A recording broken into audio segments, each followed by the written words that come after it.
Olá, continuando o nosso estudo sobre cidades, vamos falar agora dos processos que estão dentro da evolução das cidades. Primeiro, um processo muito conhecido, mas que as pessoas acabam esquecendo. Por quê? Porque elas não encontram sentido no nome.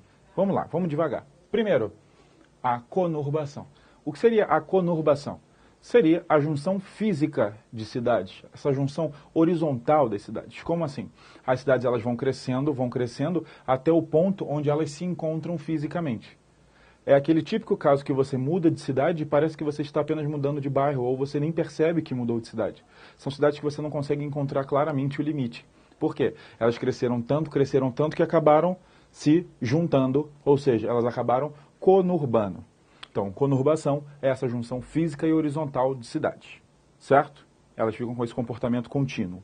E aqui tem um desenho de uma conurbação. Cidade A cresceu para cima da cidade B, que também cresceu para cima da cidade A. Entre elas, temos um espaço conurbado. Pronto, simples o conceito, você já entendeu. Qual é o problema? O problema é que muitas pessoas esquecem, porque elas não entendem o nome conurbação. Vamos lá, recapitula comigo rapidinho. Como é que a gente fala cidade? Como é que a gente remete ao início do processo? Vamos lá, pensa, como é que a gente fala cidade, por exemplo, em grego? Você lembra? Vocês dois, você lembra da polis?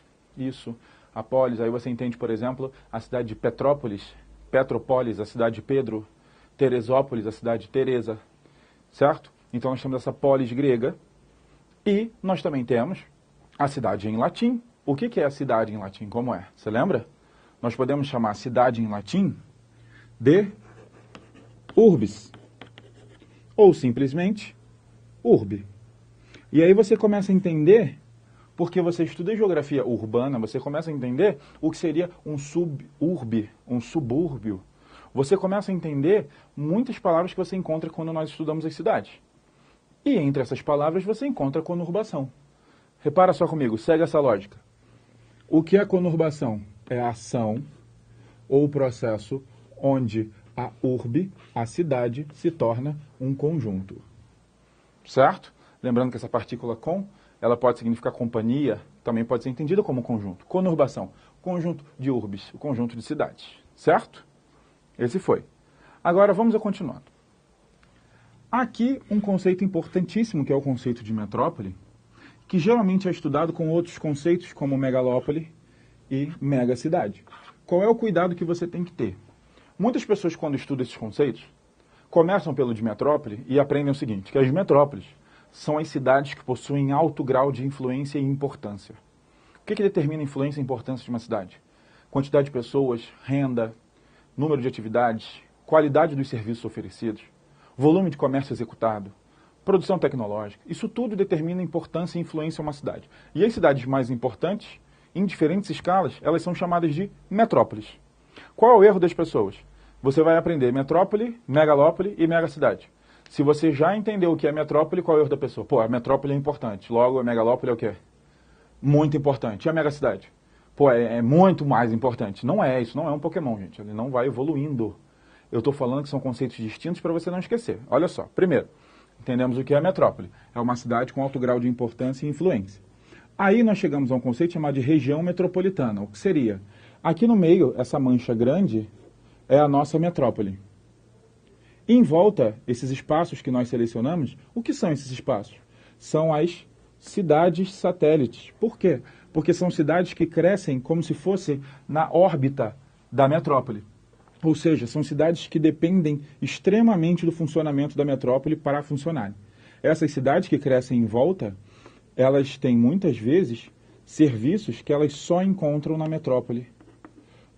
Boa parte dessa população não trabalha em suas cidades, trabalha na metrópole, e aí a gente entra numa ideia que a gente chama de cidade dormitório.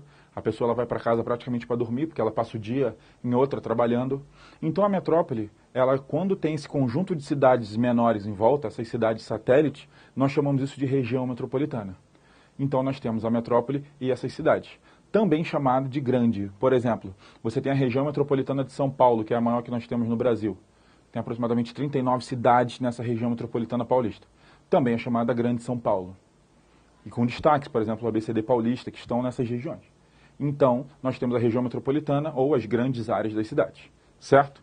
Fora isso, nós temos também a hipótese de formação de megalópolis. O que seria uma megalópole? Seria a conurbação a junção de metrópoles. Exemplo, aqui eu tenho a metrópole 1, aqui eu tenho a metrópole 2.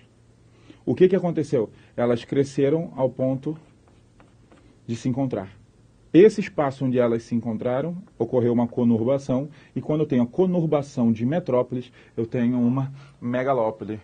Destacamos, obviamente, a megalópole Bosch-Wash, que vai de Boston a Washington, passando por Nova York, no nordeste dos Estados Unidos, como a grande megalópole estudada no mundo. Temos outras, por exemplo, Tokaido, que pega Tóquio, Nagoya e Osaka, e outras cidades no Japão, Sansan, na Califórnia americana. E nós temos também a discussão sobre a megalópole brasileira, que a princípio seria entre Rio de Janeiro e São Paulo, só que não ocorreu de forma efetiva essa conurbação física. Ocorre sim uma grande junção funcional. Rio e São Paulo possuem muitas trocas, mas essa junção física, ela sofreu muitos obstáculos, seja a Serra das Araras entre as duas cidades, seja a economia do Rio de Janeiro, que viveu um momento ruim por um bom tempo, enquanto São Paulo cresceu para outro lado. Hoje o Rio de Janeiro recupera o seu prestígio, mas ele também cresce muito no sentido norte, com o petróleo de Campos. Já São Paulo cresceu muito em direção a Santos e muito em direção a Campinas. Por isso que existe uma grande discussão hoje da megalópole brasileira não situar entre Rio e São Paulo, mas sim entre São Paulo, Santos e Campinas.